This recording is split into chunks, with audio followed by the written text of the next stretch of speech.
Smith. Taoiseach, practices that in normal circumstances would never be countenanced are sometimes allowed to become commonplace in a prolonged and entrenched crisis.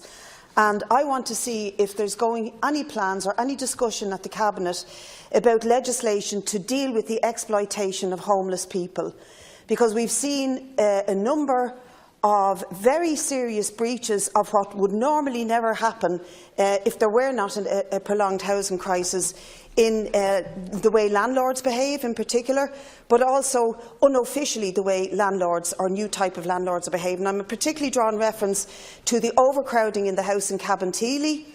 Can we see legislation to deal with this that will stop landlords from doing something like this in the future?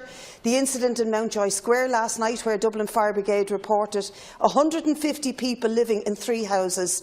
I know these houses, and I calculate that they should not hold more than 70 to 80 people.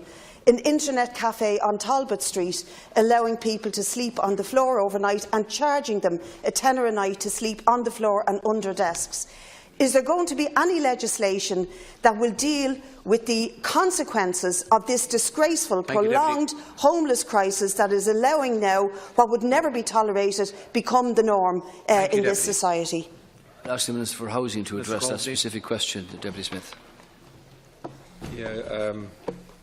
Thanks, Ceann Corley. I mean, there are a number of things we're doing, as the Deputy knows, but the main focus has been on increasing the supply of emergency accommodation quite dramatically over the last number of months, so that people don't feel that they're forced to find accommodation in totally unsuitable circumstances, whether that's in internet cafes or elsewhere. And on the overcrowding within the private rental market, the focus has been on a dramatic increase in the supply of social housing, which is now very much underway.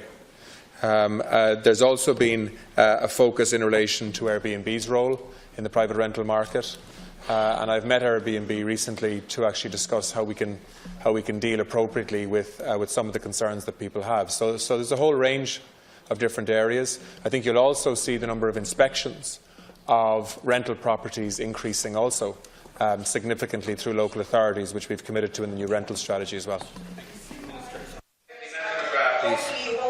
Deputy